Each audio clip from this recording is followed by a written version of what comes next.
কিন্তু বলছে যে মানে এখন একটা মুশকিল মানে টাফ টাইমের দিয়ে আমরা যাচ্ছি, আমরা থেমে যাব। ধরো এক একটা নক্ষত্রে এক একটা প্ল্যানেট কিন্তু খুব ভালো রেজাল্ট দেয়, আবার খুব খারাপও রেজাল্ট দেয়। কোন প্ল্যানেট কোন নক্ষত্রতে বসে রয়েছে সে কিন্তু সেইভাবেই ফল দেবে। ধরুন কেউ জন্মেছে রোহিণী নক্ষত্র প্রথম পদ, তাহলে তার স্পেসিফিকেশন কিন্তু আলাদা হবে দেন রোহিণী নক্ষত্র তৃতীয় পদ। শনি যদি বিপদ তারা দিয়ে ট্রানজিট করে তাহলে কিন্তু তার মানে বিপদ।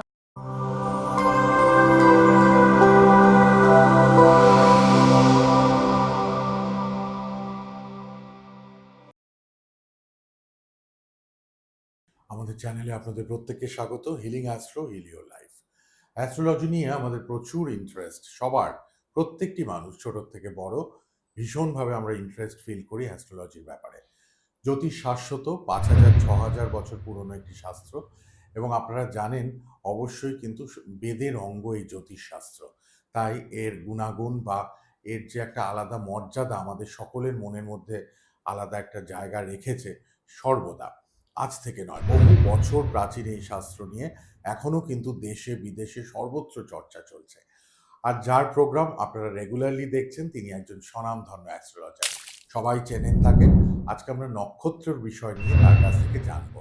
তিনি অবশ্যই উপস্থিত আমাদের কাছে, আমাদের মধ্যে, এবং আপনারা চেনেন, জানেন, এবং অবশ্যই প্রচুর মানুষ কিন্তু সোশ্যাল মিডিয়াতে তার সঙ্গে কন্ট্যাক্ট করছেন, কমিউনিকেট করছেন, নিজের নিজের প্রবলেমগুলো নিয়ে আলোচনা করছেন। তার জন্য আমাদের নাম্বার কিন্তু প্রোভাইড করা আছে স্ক্রিনে, আপনারা দেখতেই পাবেন। প্রয়োজনে লিখে রাখুন, পরে যোগাযোগ করবেন।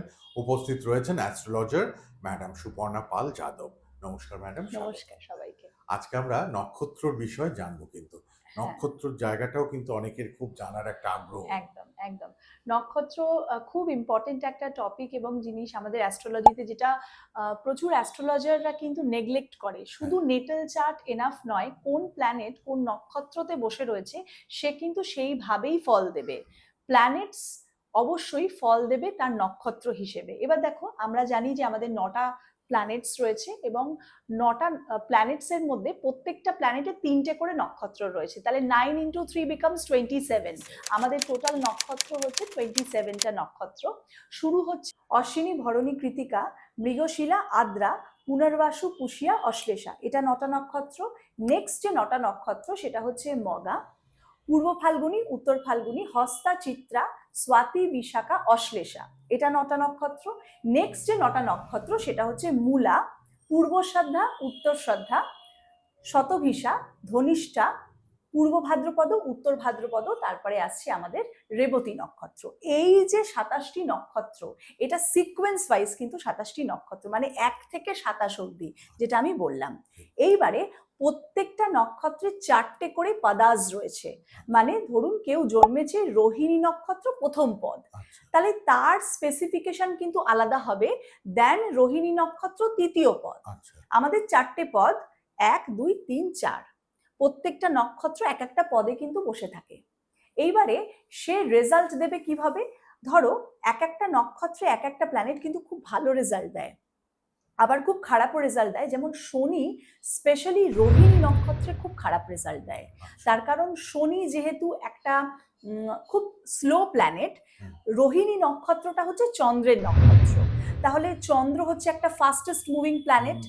এবার স্পেশালি যখন শনি রোহিণী নক্ষত্রে বসলো তখন কিন্তু সে সেই ফলটা দিতে পারছে না, মানে নেগেটিভ হয়ে গেল। আমরা এমনিও নেটাল চার্টে দেখি যে শনি চন্দ্র, যেটাকে আমরা বলি বীজযোগ, কোনো একটা হরোস্কোপে 4th হাউস অথবা 10th হাউসে যদি শনি এবং চন্দ্র একসাথে বসে, শনি যদি রোহিণী নক্ষত্রে বসে থাকে তখন কিন্তু সে সেই রেজাল্টটা দিতে পারছে না। তার মানে এখানে কিন্তু শনি নেগেটিভ হয়ে গেল। এখানেই যদি শনি শনির নক্ষত্রে বসে থাকে তাহলে কিন্তু সে তার ফুল পোটেনশিয়াল দিয়ে খুব ভালো রেজাল্ট দিতে পারছে। তার মানে আমাদেরকে শুধু প্ল্যানেটস দেখলে চলবে না, তার ডিগ্রি দেখতে হবে এবং অবশ্যই সে কোন নক্ষত্রে বসে রয়েছে। এবারে এর সাথে সাথে সব্যসাচী, আমাদের নবতারা চক্র বলে একটা চক্র থাকে। নবতারা চক্র মানে হচ্ছে আমাদের একটা চক্র যেটা তারাকে ইন্ডিকেট করছে। আমাদের 9টি তারা আছে। আবার কি কি তারা রয়েছে? আমাদের জন্ম, সম্পদ, বিপদ, ক্ষেম, প্রত্যন্তরী, সাধক, নিধন, মিত্র, অতিমিত্র, এই 9টা মানে তারা। তারা এবারে 3, 5, 7 যে তারাটি রয়েছে সেটা কিন্তু খুব ব্যাড রেজাল্ট দেয়। মানে যেমন বিপদ তারা, নাম থেকেই আমরা বুঝতে পাচ্ছি, যেমন শনি যদি বিপদ তারা দিয়ে ট্রানজিট করে তাহলে কিন্তু তার মানে বিপদ, মানে তখন কোনো ইনভেস্টমেন্ট আমরা করব না, আচ্ছা তখন কোনো আমরা শুভ কাজ করব না, আমরা থেমে যাব। যখন বিপদ তারা থেকে শনি বেরিয়ে যাবে, যখন কোন রকম ভালো তারাতে যাবে, যেমন ধরো মিত্র, অতিমিত্র, মানে bound to give good result. তার মানে মিত্র মানেই আমরা জানি ফ্রেন্ড, অতিমিত্র মানে বেস্ট ফ্রেন্ড, নাম থেকেই আমরা বুঝতে পাচ্ছি।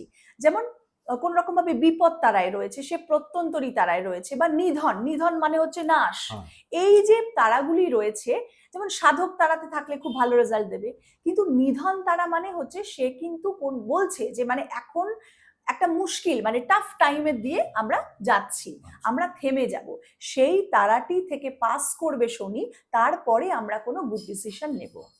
এই যে সিকোয়েন্স গুলো আমাদেরকে কিন্তু দেখতে হয়, এত কিছু বিচার করে তবেই কিন্তু আমরা একটা, বলে না যে কোন টাইমটা আমার জন্য ভালো, আমি একটা বিজনেস স্টার্ট করব, আমার জন্য কোন টাইমটা ভালো, বা আমি কোনো একটা বাড়ি কিনবো, আমি দেখছি যে কোনো একটা প্ল্যানেট নিধন তারাতে বসে রয়েছে অথবা বিপদ তারাতে বসে রয়েছে, then we will obviously suggest that এখন এই 6 মাস বা 1 বছর we should not go into that path, মানে আমরা তখন কোনো গুড ডিসিশন নেব না। আচ্ছা এই যে বিচার, এই যে কনসালটেশন, এটা কিন্তু ভীষণভাবে দরকার, এবং আমরা এইটা দিয়ে কিন্তু আমাদের সময়টাকে অবশ্যই ইভেন্টস গুলো, টাইম, ইভেন্টস এবং তার সাথে সাথে নক্ষত্র ভীষণ ইম্পর্টেন্ট আমরা দেখতে পারি। বাহ, সুতরাং শুনলেন তো, এই যে নবতারা চক্র, বিপদ, অতিমিত্র, মিত্র, কত মানে ডিপে গিয়ে গণনা প্রেডিকশনের দরকার হয়।